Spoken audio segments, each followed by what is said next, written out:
Hello friends, स्वागत है आप सभी का सीबीबी के एसएसटी में। बीएड परीक्षा की तैयारी 2023 हम लोग कर रहे हैं। आज का हमारा जो पहला प्रश्न पत्र है ज्ञान एवं पाठ्यक्रम, और जो टॉपिक है वो है पाठचर्या एवं पाठ्यक्रम। दोस्तों, क्वेश्चन बहुत ही इंपॉर्टेंट है। पिछले कई सालों में पाठचर्या और पाठ्यक्रम के बारे में पूछा गया है। तो पहले आज हम इस वीडियो में पाठचर्या और पाठ्यक्रम के बारे में समझते हैं। दोस्तों, गारंटी आपको याद भी हो जाएगा। चलिए शुरुआत करते हैं और समझते हैं कि पाठचर्या और पाठ्यक्रम को हम कैसे आसानी से समझ सकते हैं। दोस्तों, अगर पहले बात करते हैं पाठचर्या के, तो हम कह सकते हैं पाठचर्या के अंतर्गत शिक्षा के उद्देश्य की ओर ले जाने वाले विषयों क्रियाओं का संगठन होता है।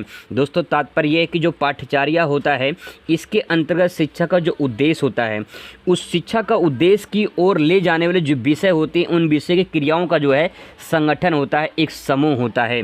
आप समझ सकते हैं कि इससे मान लो कोई चीज़ बिखरा पड़ा है, ठीक है, बिखरा पड़ा है, इनको एक में समेट लेना, ठीक है, ये पाठचर्या कहलाता है, ये एक संगठन कहलाता है, एक समूह कहलाता है। अब सवाल ये है कि अगर हम विषयों, जैसे अलग अलग विषय होते हैं, एक समूह में हमें इकट्ठा करना है तो उसे हम क्या कहेंगे? पाठचर्या कहेंगे। अगर इसको थोड़ा सा और अर्थ समझते हैं तो हम ये कह सकते हैं, यहाँ पे आप देख सकते हैं पाठचर्या। पाठचर्या में दो शब्द है, एक पाठ दूसरा चार्या। दोस्तों, अगर हम पाठ की बात करें तो पाठ में कह सकते हैं, पाठ मतलब होता है पढ़ने या पढ़ाने योग्य, और चार्या का मतलब होता है नियम पूर्वक अनुसरण करना। आगे इसको हम शाब्दिक अर्थ में क्या कह सकते हैं, तो यहाँ पे आप देख सकते हैं जो शाब्दिक अर्थ होता है पढ़ने या पढ़ाने योग्य विषय वस्तु और क्रियाओं का नियम पूर्वक अनुसरण करना होता है। मतलब दोस्तों ये है कि जो पाठचर्या होता है ये पढ़ने या पढ़ाने योग्य जो विषय वस्तु होते हैं उनकी जो क्रियाएं होती हैं उनको नियम पूर्वक अनुसरण करना होता है, उनको फॉलो करना होता है, उनको देखना, उनको समझना, उनको पढ़ना होता है। तो आप ये कह सकते हैं सिंपल वर्ड में कि जो पाठचर्या होता है इसमें कह सकते हैं कि जो विषय वस्तु होते हैं उस विषय वस्तु की जो क्रियाएँ होती हैं, जो भी उसमें जो चैप्टर वगैरह दिए रहते हैं उनको नियम पूर्वक अनुसरण करना, उनको फॉलो करना, समझना कि जो है कि इसमें क्या बातें कही जा रही हैं, तो उसे हम क्या कर सकते हैं? पाठचर्या कह सकते हैं। आगे इसको थोड़ा सा और इसको समझने की कोशिश करते हैं। जो पाठचर्या है इसको अंग्रेजियों में कैरिकुलम कहते हैं, जो लैटिन भाषा के क्यूरर शब्द से बना है। तो जो क्यूरर शब्द है इससे बना है, जिसका अर्थ होता है रनवे, और रनवे का अर्थ होता है दौड़ का रास्ता, ठीक है। अब इसको समझते और अच्छे तरीके से कि पाठचर्या जो होता है ये छात्रों के लिए दौड़ का रास्ता या दौड़ का मैदान है, मैदान के समान होता है। यानी जो पाठचर्या होता है ये छात्रों के लिए दौड़ का जो रास्ता होता है, जो दौड़ का मैदान होता है जिस पर लोग दौड़ते हैं, उसके समान माना गया है पाठचर्या को, जिस पर चलते हुए छात्र अपने वांछित शैक्षिक उद्देश्यों को पूरा करते हैं।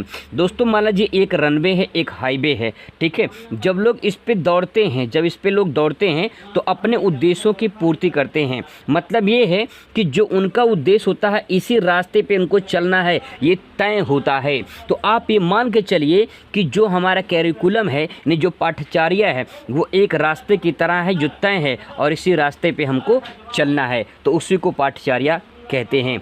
अब दोस्तों बात करते हैं यहाँ पे हम लोग जो है पाठचर्या पाठ्यक्रम के बारे में।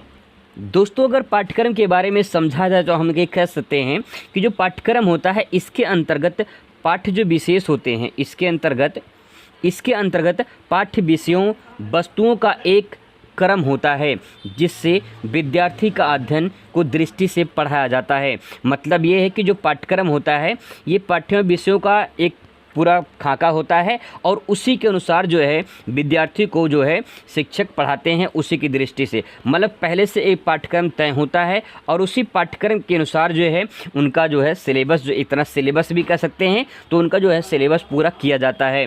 आगे इसको और समझते हैं तो यहाँ पे कह सकते हैं जो पाठ्यक्रम है, पाठ्य या क्रम, इसको दो भागों में डिवाइड कर लिया जाए। अभी आपने पढ़ा है कि पाठ्य के बारे में कि पाठ्य का तात्पर्य होता है पढ़ना या पढ़ाना, ठीक है।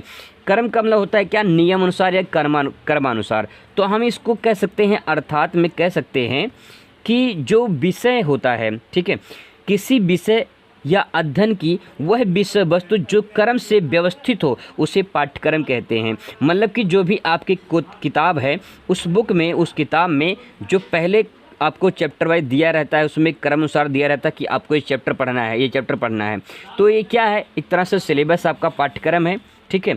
आगे इसको दो लाइन में और समझ सकते हैं कि जो पाठचर्या शब्द है, पाठ्यचर्या शब्द का प्रयोग कक्षा विशेष के संदर्भ में प्रयोग किया जाता है, जैसे कि कक्षा 8 के लिए हिंदी का पाठ्यचर्या। ठीक है, जैसे देखें, ध्यान समझने की कोशिश करिए।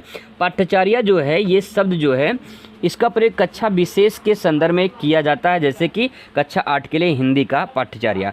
परंतु पाठ्यक्रम का शाब्दिक जो अर्थ होता है, इसका प्रयोग कक्षा विशेष के